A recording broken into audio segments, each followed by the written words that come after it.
نائب صدر کا کہنا تھا کہ اگر امریکی صدر ڈونلڈ ٹرمپ سے زیلنسکی کو کوئی مسئلہ ہے تو انہیں فون کرنا چاہیے، نہ کہ یورپ میں پریس ٹور پر جائیں اور امریکی صدر کی تصدیق کریں۔ یہ ان کے لیے، میرے لیے اور امریکہ کے عوام کے لیے ذلت آمیز ہے، یہ احمقانہ حرکت بھی ہے۔ اس بات کی نشاندہی کرتے ہوئے کہ ٹرمپ کا ذہن اس طرح تبدیل نہیں ہوگا، وانس نے کہا کہ زیلنسکی کو بہتر مشیروں کی ضرورت ہے۔ انہوں نے امریکہ اور کینیڈا کے ہاکی کھیل پر بھی روشنی ڈالی۔ انہوں نے مذاق میں کہا کہ اگر کینیڈا یہ کھیل نہیں جیتتا ہے تو ٹیرف مزید بڑھ جائیں گے۔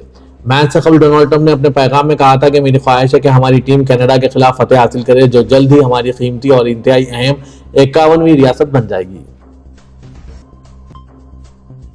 فرانسیسی سینیٹ نے کھیلوں کے مقابلوں میں حجاب سمیت تمام مذہبی علامت پر پابندی کے بل کی منظوری دے دی، جس پر انسانی حقوق کے کارکنوں اور بائیں بازو کے سیاستدانوں نے سخت تنقید کی۔ فرانس کی دائیں بازو کی اکثریت والی سینیٹ نے 210 ووٹوں کے مقابلے میں 81 ووٹوں سے اس متنازع بل کو منظور کر لیا، جس کے تحت تمام کھیلوں کے مقابلوں میں ایسے نشانات یا لباس پہننے پر پابندی ہوگی جو سیاسی یا مذہبی وابستگی ظاہر کرتے ہوں۔ یہ بل ابھی قانون بننے کے لیے نیشنل اسمبلی میں منظوری کا محتاج ہے، تاہم دائیں بازو کی حکومت نے اس کی بھرپور حمایت کا اعلان کر دیا۔ بل کی حمایت کرنے والے سیاستدانوں کا کہنا ہے کہ یہ قانون فرانس میں سیکولرزم کے اصولوں کے مطابق ہے اور کسی بھی قسم کی مذہبی علامتوں کو کھیلوں سے باہر رکھنا ضروری ہے۔ تاہم بائیں بازو کے سیاستدانوں، انسانی حقوق کی تنظیموں اور مسلم کمیونٹی نے اسے امتیازی اور اسلاموفوبیا پر مبنی اقدام قرار دیا۔ ایمنسٹی انٹرنیشنل نے خبردار کیا ہے کہ یہ قانون مسلم خواتین کے خلاف مذہبی، نسلی اور صنفی امتیاز کو مزید بڑھاوا دے گا۔ امریکی صدر ڈونلڈ ٹرمپ کی انتظامیہ کے اہم عہدیدار اور دنیا کے امیر ترین شخص ایلن مسک ایک تقریب میں شرکت کے دوران ایک بڑا آرا بھی اپنے ہمراہ لے گئے۔ خبر رساں ادارے رویٹرز کے مطابق ریاست میری لینڈ میں کنزرویٹو پولیٹیکل ایکشن کانفرنس کا انعقاد منعقد ہوا، جس میں ایلن مسک نے بھی شرکت کی۔ تقریب کے دوران ایلن مسک ہاتھ میں آرا لہراتے ہوئے اسٹیج پر آئے اور کہا کہ یہ بیوروکریسی کے لیے یہ آرا دراصل ارجنٹینا کے صدر ہیویئر میلی نے ایلن مسک کو تحفے میں دے دیا تھا، جس پر ہسپانوی زبان میں یہ الفاظ درج تھے: آزادی زندہ باد۔ خیال رہے کہ صدر ٹرمپ نے ایلن مسک کو وفاقی اخراجات میں کمی، بیوروکریسی میں ریڈ ٹیپ کے خاتمے، وفاقی اداروں کی تنظیم نو اور سرکاری ملازمین کی تعداد میں کمی لانے کی ذمہ داری سونپی ہے۔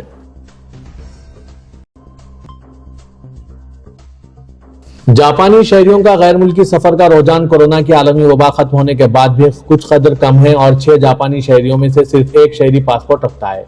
خبر رساں ادارے AFP نے جاپان کی وزارت خارجہ کے حوالے سے کہا ہے کہ دسمبر 2024 کے اعداد و شمار کے مطابق 2 کروڑ 16 لاکھ یعنی صرف 17.5% جاپانی شہریوں کے پاس پاسپورٹ ہے، جبکہ کورونا کے عالمی وبا سے پہلے 1/4 جاپانی آبادی کے پاس پاسپورٹ تھا۔ جاپان کا پاسپورٹ سنگاپور کے بعد دوسرا مضبوط پاسپورٹ سمجھا جاتا ہے اور اس کے شہریوں کو 190 ممالک میں ویزے کے بغیر داخلے کی سہولت حاصل ہے۔ کورونا کی وبا کے دوران کوارنٹائن اور سرحدوں کی بندش کے حوالے سے کیے گئے اقدامات سے دنیا بھر میں سفری سرگرمیاں متاثر ہوئی تھی، تاہم جاپان کی وزارت خارجہ کا کہنا ہے کہ غیر ملکی سفر کا رجحان اب آہستہ آہستہ بڑھ رہا ہے۔ جاپانی شہریوں کے غیر ملکی سفر میں عدم دلچسپی کی ایک وجہ ملک کی کرنسی ین کی قدر کا متاثر ہونا بھی ہے، جو گزشتہ 5 سالوں میں کم ہوئی ہے۔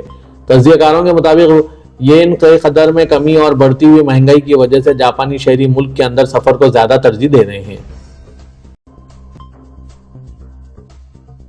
وسطی امریکہ ملک کوسٹا ریکا کی حکومت نے کہا ہے کہ امریکہ سے بے دخل کیے گئے ایشیائی تارکین وطن کا پہلا گروپ یہاں پہنچ گیا ہے۔ برطانوی خبررساں ادارے رویٹرز کے مطابق ان تارکین وطن میں زیادہ تر کا تعلق ایشیائی ممالک سے ہے۔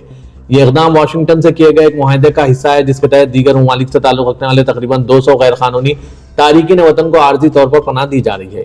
یہ صدر ڈونلڈ ٹرمپ کی جانب سے غیر قانونی تارکین وطن کے خلاف کریک ڈاؤن کا حصہ ہے، جس میں وہ ممالک شامل ہیں جو امریکہ کے ساتھ مل کر غیر قانونی تارکین وطن کو ان کے ملک واپس بھیجنے میں مدد فراہم کر رہے ہیں۔ ان ممالک کے لیے پروازوں کی تعداد بھی بڑھائی جا رہی ہے۔ امریکہ سے بھیجے گئے تارکین وطن کو سان ڈیاگو سے کوسٹا ریکا کے دارالحکومت سان ہوزے لے جایا گیا، جہاں سے انہیں بس کے ذریعے پاناما کی سرحد کے قریب تارکین وطن کی ایک پناہ گاہ میں رکھا گیا۔ سان ہوزے ایئرپورٹ پر صحافیوں سے گفتگو میں نائب وزیر داخلہ عمر بادلہ نے کہا ہے کہ ان تارکین وطن کو کوسٹا ریکا میں 1 مہینے تک رہنے کی اجازت دی جائے گی اور اس دوران حکام ان کے اپنے ملکوں میں رضاکارانہ واپسی کے انتظامات کریں گے۔ امریکہ میں سعودی سفیر شہزادہ ریما بنت بندر نے کہا ہے کہ سعودی عرب اور امریکہ کے درمیان مضبوط تعلقات مزید فروغ پا رہے ہیں۔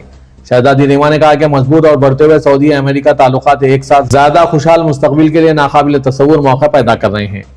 انہوں نے یہ تبصرہ فیوچر انویسٹمنٹ انیشیٹو ترجیحی میامی 2025 سمٹ میں امریکی صدر ٹرمپ کا خیر مقدم کرنے کے بعد ایکس اکاؤنٹ پر کیا۔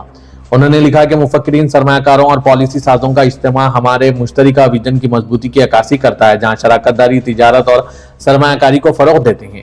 واضح کہ سمیٹ کے آغاز کے دوران صدر ڈونلڈ ٹرمپ نے ولی عہد شہزادہ محمد بن سلمان کا ریاض میں یوکرین جنگ پر امریکہ اور روس کے درمیان مذاکرات کی میزبانی کرنے پر شکریہ ادا کیا تھا۔ کانفرنس میں سعودی عرب کی امریکہ میں سفیر ریما بنت بدر، سعودی پبلک انویسٹمنٹ فنڈ کے گورنر یاسر اور دنیا کے امیر ترین شخص اور ٹرمپ انتظامیہ کے اہم عہدیدار ایلن مسک نے بھی شرکت کی۔ سعودی عرب کا یوم تاسیس ہر سال 22 فروری کو منایا جاتا ہے۔ ریاض میونسپلٹی نے یوم تاسیس 2025 منانے کے لیے تیاریاں مکمل کر لی۔ سعودی خبررساں ادارے SPA کے مطابق سعودی دارالحکومت ریاض کے مختلف علاقوں، خاص مقامات، چوراہوں اور مرکزی سڑکوں پر پہلی سعودی ریاست کے پرچموں سمیت 8000 سے زیادہ پرچم لگا دیے گئے۔ ریاض میونسپلٹی کی ٹیموں نے مرکزی سڑکوں پر 2403 سعودی پرچم، مختلف چوراہوں اور پلوں پر 3776 جھنڈے اور لائٹنگ پولز کے ساتھ 1851 جھنڈے نصب کیے۔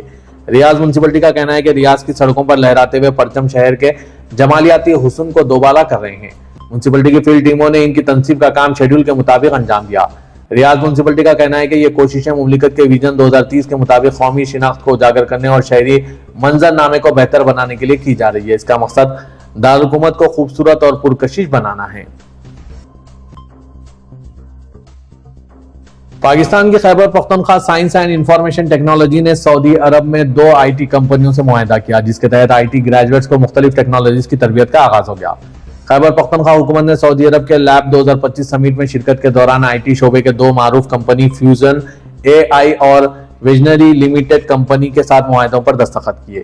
ان معاہدوں کے تحت ٹیکنالوجی، بالخصوص مصنوعی ذہانت کے میدان میں Khyber Pakhtunkhwa science and information technology کا تعاون فراہم کیا جائے گا۔